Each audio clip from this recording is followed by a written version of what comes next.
We're joined now by Ben Hofer, our recruiting guy. You can follow him at probably 15 different ats on Twitter or Instagram. I swear he's coming up with a new one each and every day. But Ben, currently at Duke's Recruits. How are you doing today? I'm doing well. And I only have two. Don't you also have two on Instagram, though? Okay. On Instagram, that's a different story. Yeah, we could get up to 15 there for sure. Yeah. Okay, perfect. So a lot. So we're talking multiple ats, just to start this off and give you a hard time. But you were at JMU last year. You worked with the video team, so you got some connections with JMU football. You love JMU football that way. So I know how you got into the whole JMU Nation-esque of it. But before we dive into kind of the recruiting class that is upcoming and what JMU fans can expect out of some of these, what you've really hyped them up to me. I've never really been into the recruiting side of it, but now I'm all in on them. How did you get into this love of recruiting that you have? Yeah. Well, I mean, look, it's the future, right? I love JMU and I want to see them succeed. And the best way to succeed is to bring in more talent, especially jumping up to the FBS level. And yeah, I mean, it's just good to follow the guys that are going to be coming in and making an impact. Almost some of them immediately. We'll get into that though, for sure. Yeah. So what can JMU fans expect out of this upcoming class? I know they have a few guys you spotlighted, but overall, what has JMU really targeted so far and what their commitments have been? And what can JMU fans expect out of those commitments? Well, in general, this is one of the highest rated recruiting classes in JMU history. We have multiple guys that are in the top 10 of highest rated individual players. But in this recruiting class, it started off very hot in the summer, as we remember. A lot of defense. We're looking to bolster that defense for next year. We are still missing a couple playmakers, you could say, on offense, but this is a very defensive heavy class, very highly recruited. Bunch of 3-stars, much more than we're used to seeing. So it's a lot of talent coming in, a lot of talent on the defense so far, and hopefully closer to December and early signing day, we'll get some on offense as well. Well, there's one guy, I guess he's both offense and defense. Chase Regan. He's, I think, in his recruiting profile is listed as an athlete or one of those ATHs, but he plays a little receiver. He plays a little DB. He's out of Bishop McDivitt. That's probably the wrong pronunciation, knowing myself. Bishop McDivitt High School in Pennsylvania. You've made him seem like a real stud. Like this guy can come in and make an immediate impact. And we haven't seen a lot of true freshmen make immediate impacts underneath Curt Cignetti. What have you seen out of his game that makes you so excited about Regan coming to the Valley? Well, this is a different type of guy than we're used to seeing at JMU. This is a guy who has genuinely elite speed. I'm not sure if I can remember a guy who has had this level of speed that Chase Regan has. For context, he ran a 4.2840 at a Duke recruiting camp last summer, and he plays both sides of the ball. He's a safety, DB, and he plays wide receiver for his high school. He tells me that he is mainly a safety and that he enjoys defense more, but I'm hoping personally that we can put him in to some jet sweep situations, some special packages on offense for him to show off that talent. And he could potentially, with any of these guys, you never know what's going to happen, but he could make an impact next year. Big time. That's you're making me think of Travis Hunter there, the way you broke down the defensive back, the wide receiver. Maybe JMU gets one of their own little two-way players who plays 100 snaps in a single game against TCU. Who knows? It might happen. But also offensively, there's a kid coming up, a 3-star quarterback, Alberto Mendoza, I believe his name is. You've grinded the tape. There's a video coming out on our YouTube here shortly about kind of what Mendoza is able to do. This is probably, I think, if memory serves, he'd be the second 3rd-star quarterback recruited underneath Curt Cignetti. The first would have been Alonzo Barnett, but Mendoza comes in. He's part of the not same recruiting class, but he was part of the same recruiting visit, was it, that Duke, the defensive player, was part of, and they kind of had a little bit of a connection. But Mendoza, do you kind of think he might be getting some starting reps in 12 months? Well, I'd like to think so. I'd like to hope so, for sure. he is also kind of a different, this whole class is made up of kind of a different caliber of player than we've seen in previous years. This is the first recruiting class where FBS is being pitched and bowl eligibility is being pitched to these recruits. And so Alberto Mendoza is not only a 3-star, but he also plays in Florida for an undefeated team who went undefeated last year and won the state championship. He threw for something like 3,800 yards, bunch of touchdowns, not that many interceptions. Wow. So this is a guy that's coming in that's playing really good competition in Miami, in the Miami and the Central Florida areas. And that is what makes me think that he could potentially be a difference maker on offense. I'm not saying he's going to start in year one, but there's definitely potential there. And when you look at the school that he goes to, is Columbus High School in Miami, he really brings like a winning mentality and a winning culture from his previous high school that he's going to bring straight into JMU. And I just expect that to translate very well in terms of he could be competitive in a QB battle next year. Who knows what that's going to look like, but I expect him to come in and potentially vie for a starting spot. Yeah, and I think the opportunity for him will be there. We've seen Cignetti, although Barnett didn't work out or has yet to work out, maybe there's still a question mark on the end of that sentence rather than a period. Barnett had the opportunity as a redshirt freshman, would have been the only freshman / redshirt freshman to start out of all the teams that were ranked a year ago. Unfortunately, that kind of hit a little bit of a road bump, but Cignetti's not afraid to give these guys opportunities. Atkins was fighting for the starting job a year ago. Cole Johnson was fighting year in and year out when Cignetti got here for the starting job, eventually won it.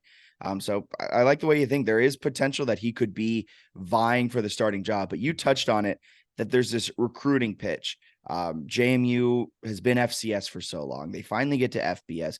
They haven't really been able to pitch bowl eligibility yet. They haven't really been able to tap into, dare I say, the college football playoff all that much. Can you go over what you've heard out of these kids, what that recruiting pitch kind of is from the Dukes, what Curt Cignetti, what the recruiting staff is doing to get some of these kids over, what their pitch is to the student athletes? Yeah, so I've talked to a number of the recruits by now, and a lot of the recruiting pitch that I've heard is a very positive one. It sounds like a lot of these kids who have Power 5 offers go to these Power 5 official visits, and some of them don't even talk to the head coach a lot of times, which I find to be kind of crazy, to be honest with you a little bit. But when they come to JMU, they tell me that they feel like they're wanted. They feel special, that the coaches are giving them attention and that they're really pitching to them that they want them to come here. And then obviously the recruits know it, but the coaches also say is that, look, we're playing at a higher level now. We're playing at the top level of the Sun Belt in our first 2 years.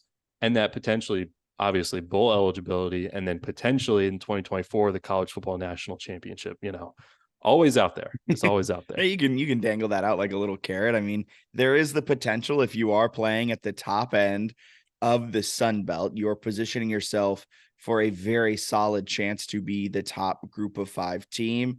With all of this realignment, it hasn't impacted the expanded college football playoff. So it's not far-fetched to say that in the next 10 years, JMU will be in the college football playoff at least once. I don't think that's a crazy thought to have. And the fact that you can dangle that in front of these student athletes, get them to come and get them to kind of fight for that opportunity, it is really exciting. The other thing is that this recruiting class, they kind of also understand that this is a special class, that this is the first one where there's this elite kind of talent coming in, or multiple 3-stars, much more than we've seen in the past. And they want to be together and make an impact. They want to push for something like a bowl or something even like the playoff in 2024. Yeah. And correct me if I'm wrong, this is the first class that has been recruited fully FBS. So 2 years ago, it was FCS recruits being recruited by an FCS school. Last year's recruits would be FBS recruits, but some of them probably had their recruiting start while JMU was still an FCS school. So they may have been kind of being looked at as maybe more of an FCS talent. That's no slight against them. A lot of them have come in and made amazing impacts, but this should be the first one. Maybe next year is fully 100%, but this one's probably 90% been recruited since JMU has been FBS.